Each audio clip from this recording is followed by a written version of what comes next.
Hai teman-teman, kami dari kelompok 2 kelas D, Kesehatan Masyarakat, Fakultas Ilmu-Ilmu Kesehatan, Universitas Jenderal Sudirman.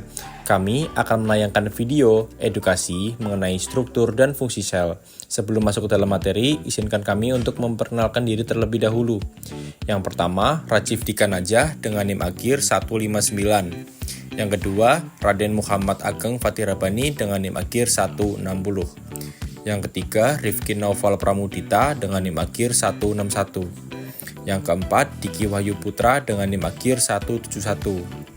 Oke, pernah nggak sih nih kalian mikir, apa sih yang bikin tubuh kita bisa hidup, bergerak, dan berpikir? Jawabannya ada di sel, unit terkecil kehidupan. Di video kali ini, kita bakal kupas tuntas tentang sel dan organel-organelnya, dari fungsi sampai struktur lengkapnya. Oke, lanjut. Yang pertama, apa itu sel? Sel adalah unit struktural, fungsional, dan hereditas terkecil pada semua makhluk hidup. Semua aktivitas kehidupan seperti metabolisme, pertumbuhan, reproduksi, dan respon terhadap rangsangan terjadi pada tingkatan sel. Menurut teori sel, semua makhluk hidup tersusun atas sel. Sel merupakan unit terkecil yang menjalankan fungsi kehidupan dan semua sel berasal dari sel sebelumnya. Yang kedua, ada jenis-jenis sel. Secara umum, sel terbagi menjadi dua, yaitu yang pertama, sel prokaryotik, yaitu sel jenis ini tidak memiliki membran inti, sehingga materi genetiknya berada di nukleoid. Strukturnya sederhana, ukurannya kecil, dan biasanya ditemukan pada bakteri archaea. Yang kedua, ada sel eukaryotik.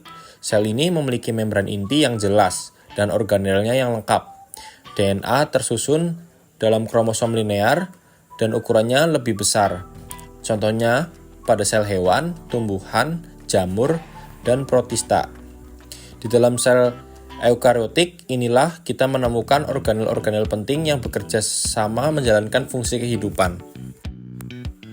Yang ketiga ini ada fungsi sel. Sel memiliki banyak fungsi penting, antara lain menyusun jaringan dan organ, menjalankan metabolisme seluler, melakukan reproduksi, memperbaiki jaringan, menjaga homeostatis, dan berkomunikasi dengan sel lain. Intinya, sel adalah pabrik kehidupan yang menjaga tubuh tetap berjalan baik. Yang keempat ada struktur sel. Secara umum, sel eukaryotik memiliki 3 bagian utama. Yang pertama, membran plasma yang membungkus sel. Yang kedua, sitoplasma, tempat organel berada dan metabolisme berlangsung. Yang ketiga, nukleus, pusat kendali sel. Di sitoplasma terdapat berbagai organel penting seperti retikulum endoplasma, badan Golgi, mitokondria, lisosom, dan peroksisom. Yang kelima, ada plasma membran. Plasma membran tersusun dari fosfolipid bilayer, protein, kolesterol, dan karbohidrat. Fungsi utamanya yaitu mengatur keluar masuk zat, melindungi isi sel, tempat reseptor menerima sinyal, menjaga bentuk dan integritas sel. 6. Nukleus. Nukleus adalah pusat kontrol sel yang mengandung DNA dalam bentuk kromatin dan nukleolus. Fungsi utamanya, yang pertama, mengatur aktivitas sel dan ekspresi gen.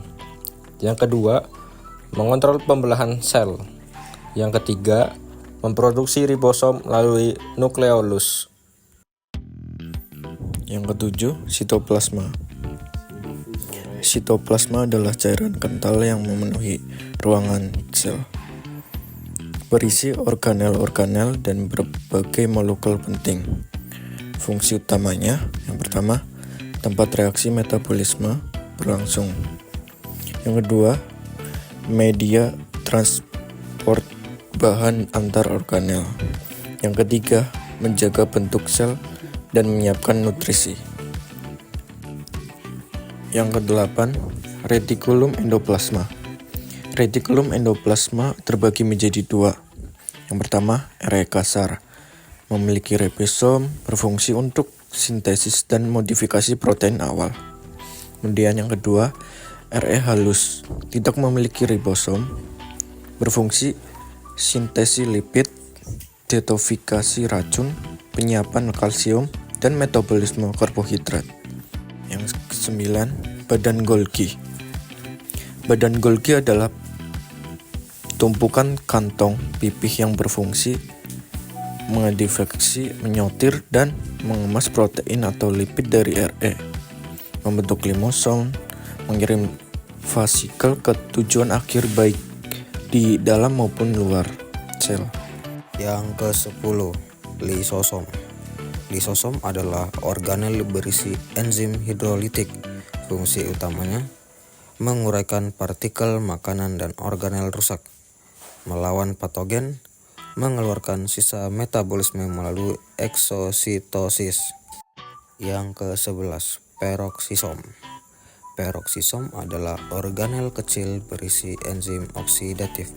Fungsinya menguraikan hidrogen peroksida (H2O2), metabolisme asam lemak, membantu sintesis plasmalogen pada sel saraf. Mitokondria. Mitokondria dikenal sebagai powerhouse of the cell.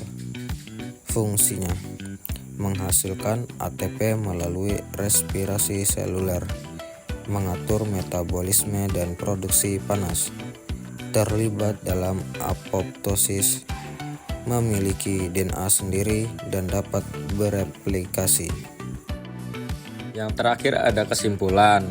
Dari penjelasan tadi, dapat kita simpulkan bahwa sel adalah unit terkecil kehidupan yang menjalankan seluruh fungsi vital tubuh. Setiap bagian sel, mulai dari membran plasma, sitoplasma, nukleus, hingga organel seperti RE, badan Golgi, mitokondria, lisosom, dan peroksisom, memiliki peran khusus, namun saling bekerja sama untuk menjaga metabolisme, pertumbuhan, serta kelangsungan hidup organisme.